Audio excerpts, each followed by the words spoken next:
Congresswoman from the state of California helped me out here. Karen Bass is with us. Dad is from Texas. Is her daddy from Texas? Yes, he is. Oh, man. Nice to have you. Right. In spite of that, ma'am, it's nice to have you. You just heard what Congressman Flores had to say. He basically said, listen, this number is not President Obama's doing at all. What's your response to that?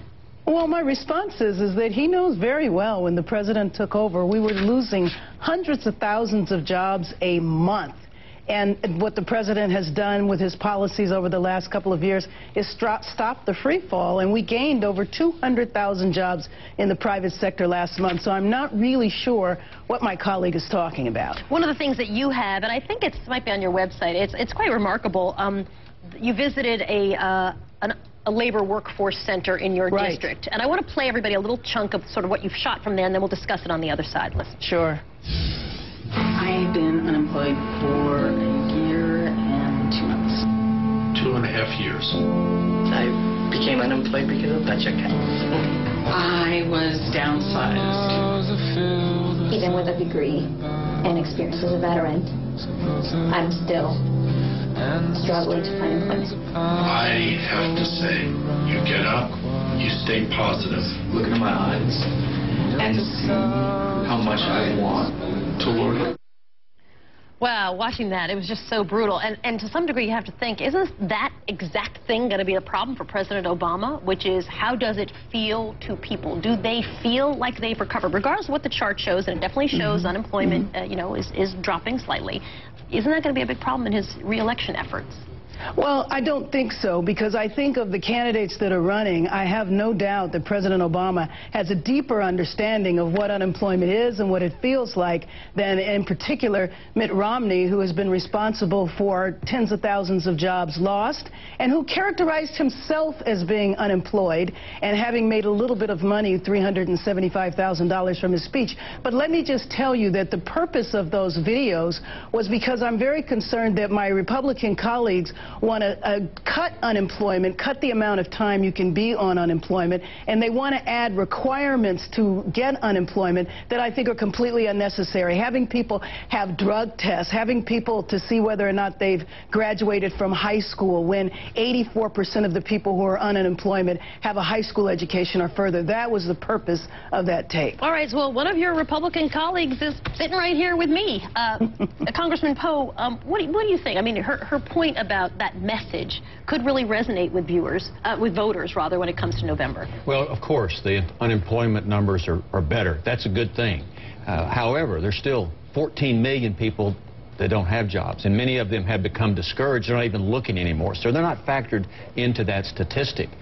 So it's very important that we really let help businesses create jobs in the private sector and move in that direction, then try to continue to pay people not to work. And that's part of the policy administration, is to pay people not to work rather than move toward helping people through the private sector get jobs. Some people would argue it's not just paying people not to work, it's also giving them a lifeline until they're able to sort of make it to find a job. Is that going to be something that's going to be very hard to, if the Republican candidates are going across the country campaigning on that at a time when unemployment is still high, isn't that a losing argument? Well, the argument is focus on creating jobs through the private sector as opposed to having more government intervention. Even the president has said the private sector is the area that creates jobs, such as the Keystone Pipeline, create at least 20,000 jobs, up to 100,000 jobs. Some would argue with you on that figure. Well, it'd come down to my district, and you can make statistics really...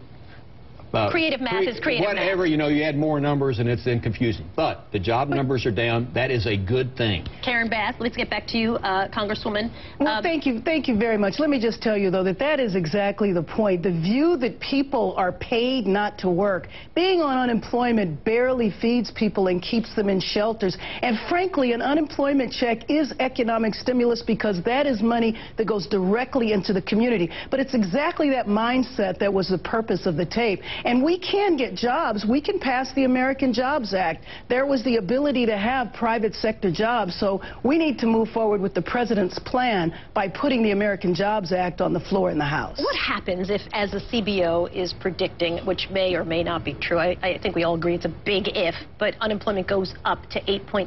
Congresswoman Bass, why don't you start, and then we'll open it up to the panel? Because, right, that sort of kills the trend argument potentially. Well, I think that's why we can't look at the job numbers and say the problem is solved. Just as my colleague said, there are still far too many people who are out of work. But that's why Congress has to get busy. We went through the entire year last year with the majority not putting forward any legislation to bring about jobs. And in fact, many of their policies was going to lead to additional job loss, such as how they were talking about resolving the budget. It was going to really cut into jobs. 700,000 jobs could have been lost by some of their proposals last year. 11% approval rate of Congress. That is not a number to be proud of. I thought it was 9. It was only 9 because of our family. But the House has passed 27 jobs bills and sent those bills over to the Siesta Senate, where the graveyard of legislation goes. And the problem with the Senate is they don't vote that legislation down. They don't vote. And so that is part of the problem. The House has passed good legislation. It's just waiting on the Senate to make up its mind. Congresswoman Bass, thank you for being with us. It's nice to have you. She was nice enough to panel with us when we were in D.C. the other day, so it's nice to see you. Thanks for having me on. Well, we welcome any time, and Congressman Poe, thank you for joining our panel. I've got to go to look. Did you just whoop in the middle of it? That's an Aggie thing. Sorry. Got that gig. Note to self: only 2 Texans at a time.